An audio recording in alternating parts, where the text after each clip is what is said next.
В эфире новости, в студии Кристина Якупова. Здравствуйте. Якутск и Нерюнгри вошел в рейтинг городов России с благоприятной городской средой. Книгу писателя Андрея Геласимова «Жажда» на якутском языке презентовали в столице республики. Госслужащие Якутии сдают нормативы ГТО.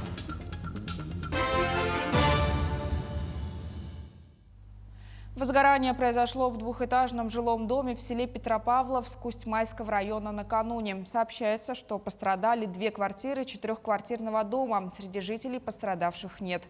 Сейчас решают вопрос расселения жильцов дома. Повреждены веранда 2 квартир и стена. Также огонь перекинулся на крышу. По факту происшествия проводят проверку. Около 4000 жителей республики состоят в листе ожидания на вакцинацию против коронавирусной инфекции. Так, в медучреждении Якутска записались 2286 человек, а в районные больницы 1699 якутян. Чаще всего на вакцинацию оформляются в поликлинику номер 1 Якутска и Нерюнгринскую центральную районную больницу.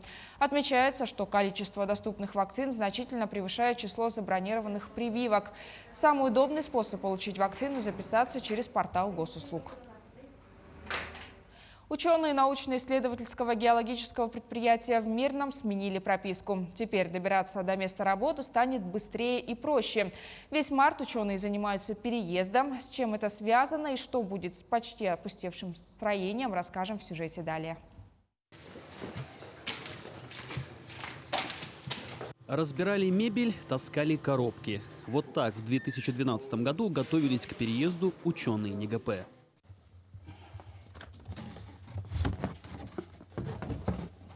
А это уже наши дни, будто бы дежавю. Сотрудники научного предприятия снова проводят будни, собирая вещи. На памяти директора НИГП это уже 2-й переезд. А что поделать, быт надо улучшать. Александру Толстову предстоит транспортировать целую коллекцию интересных экземпляров. Кимберлит геолог собирал годами. Есть образцы из всех известных месторождений и поделки из них, выполненные искусными мастерами. А вот и жемчужина нашей коллекции. Это что такое? Шкатулка, сделанная из кимберлита нашей трубки майская, открытой, последней на Накинском кимберлитовом поле. Здесь есть красивые камни. Это что за камни? Из Африки рубины. Это настоящий рубин, настоящий рубин, природный рубин. Есть настоящий изумруд, наш якутский изумруд, хромдиапсид. Директор покидает здание одним из последних. Теперь коллектив переселяют ближе к дому, поэтому сотрудники переезжают на новое место работы без особого сожаления. Ричард Манхоров в одном из кабинетов Якутнепроалмаза пока находится в одиночестве. Приступил к работе, не успев разобрать вещи. Переездом доволен по нескольким причинам. Во-первых, теперь офис находится в центре. Во-вторых, уверен, перемены пойдут на пользу компании. Для компании, мне кажется, что по отоплению, по электроучету, по воде, по всей, сильно расточительно было на 70 человек иметь 3-этажное здание плюс пристройки. На данный момент, конечно, лучше сейчас немножко оптимизироваться, как у нас идет оптимизация по компании.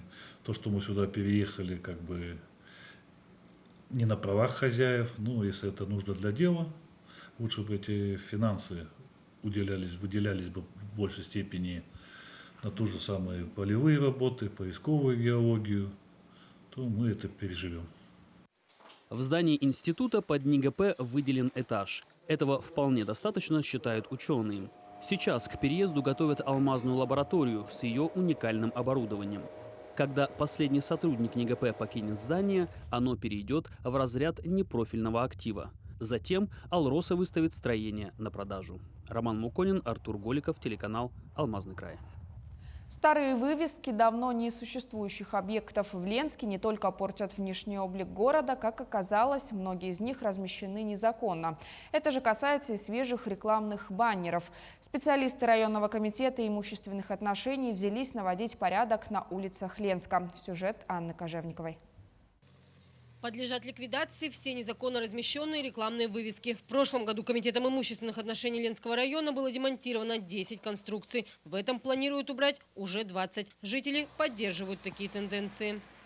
Конечно, социальная реклама в городе нужна, но есть такие предприятия, которые до сих пор висят баннеры, которых уже в городе не существует. Есть у нас очень много баннеров, которые пришли уже в ветхое состояние. И они не украшают город, а более его позорят. Все-таки наш город очень красивый, зеленый.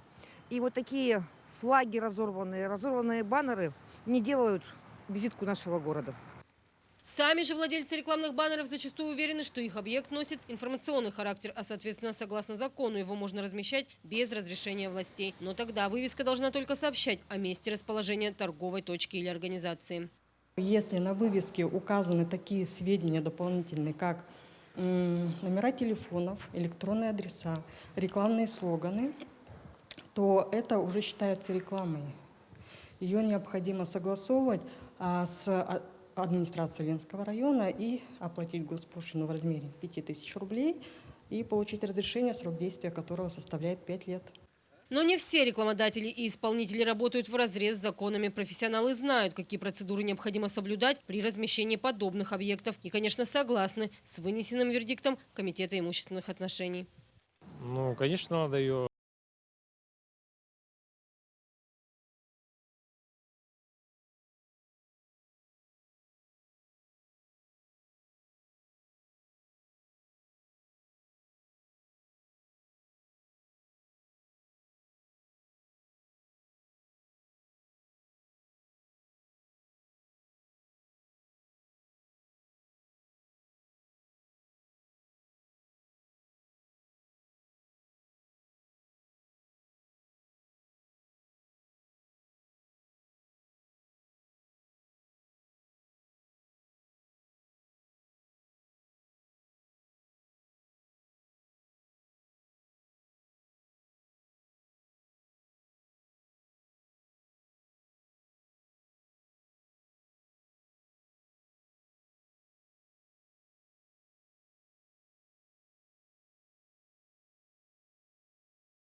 Такие города России, как Москва, Санкт-Петербург, Тюмень, Волгоград, Пятигорск, а также страны Китай, Японию и Сербию. Из Якутии в конкурсе примут участие 10 юных пианистов. Это учащиеся Высшей школы музыки имени Босикова, ДШИ номер 2 Якутска, Чурапчинской ДШИ и Вилюйской детской школы искусств имени Жиркова. Андрей Геласимов презентовал свою новую книгу на якутском языке. Рассказ «Жажда» был представлен во время фестиваля грамотности, который проходит в преддверии тотального диктанта. Над переводом работали 3 переводчиков: Данил Макеев, Валерий Луковцев, Джулустан и Афанасий Гуринов-Арчилан. Они же и выступали в роли редакторов произведения. Всего выпущено 1500 экземпляров. Наконец-то зазвучали по-якутски. Мои герои зазвучали на языке той планеты, где были написаны, потому что книга написана здесь. Она была написана о возвращающихся после Чеченской войны молодых ребятах. Это, собственно говоря, были мои студенты, которые уходили в армию и потом попадали в зону боевых действий на Северном Кавказе во вторую чеченскую кампанию 1996 года. Спортивную экипировку торжественно вручили сборной Якутии по кикбоксингу для выступления на домашнем чемпионате России. На важнейшем старте команду представят 22 спортсмена среди взрослых, а также 25 юниоров. Спортивная форма изготовлена местной компанией, которая является постоянным партнером сборной команд республики. Напомню, чемпионат России проводится в Якутске в спорткомплексе «Триумф» с 5 по 11 апреля в разделе К1 среди сильнейших кикбоксеров страны. Якутию представляют именитые спортсмены. Соревнование станет отборочным в сборную России на чемпионат мира. Первый день ежегодного регионального фестиваля Всероссийского физкультурно-спортивного комплекса ГТО среди государственных и муниципальных служащих республики состоялся в Якутске. Подробнее в сюжете Алексея Лукьяненко. Данный комплекс предусматривает подготовку и непосредственное выполнение различных возрастных групп установленных нормативных требований по 3 уровням трудности, соответствующим золотому, серебряному и бронзовому знакам отличия «Готов к труду и обороне». На фестивале комплекса ГТО, приуроченного к 90-летию Всесоюзного комплекса «Готов к труду и обороне СССР» и Году здоровья в республике, участие приняло порядка 100 государственных служащих. Комплексы ГТО именно приходят, каждый госслужащий отправляет своих участников, именно подготовленных участников. Потому что этот отбор идет именно по ступеням. 6-й ступень, 7-й, 8-й, 9-й ступень. Это как мужчины и женщины. И, во-первых, у нас это входит в стратегию 2030. В 2030 году это население должен заниматься по физической культуре 70% населения. От 7 до 90 лет, например, можно выполнять нормативы ГТО. Можно даже смело сказать, это как бы наследие. Комплекс ГТО включает в себя несколько спортивных направлений, таких как отжимания, подтягивания, поднимание туловища, гибкость, прыжки в длину, плавание, стрельба из электронного ружья, бег на 30 метров, а также на 2 и 3 километра. Как рассказал один из участников фестиваля «Меркурий», нормативы ГТО сдает постоянно, благодаря чему чувствует себя увереннее и даже планирует попасть в сборную. ГТО сдаю постоянно. Последний раз сдал 3 года назад, тоже на золото. Пока сдал отжимания, подтягивание, стрельба, все пока на золото тоже. Еще осталось 3 норматива. Это бег, наклон вперед и качание пресса. Надеюсь попасть в сборную. По результатам этих испытаний будут выявлены победители, призеры по своим возрастным ступеням. По итогам данного фестиваля победители будут кандидатами в сборную команду Республики Саха-Якутия, чтобы представлять наш регион, нашу республику на российском уровне в фестивале ГТО среди государственных служащих Российской Федерации. Также победители будут награждены грамотами и медалями фестиваля Всероссийского физкультурно-спортивного комплекса ГТО. Общероссийский фестиваль «Готов к труду и обороне» пройдет с 15 по 20 мая в городе Уфа. Алексей Лукьяненко, Семен Семенов, Якутск. На этом наш выпуск новостей подошел к концу. Еще больше информации на сайтах як24.ру и nvk-online.ru. Оставайтесь с нами.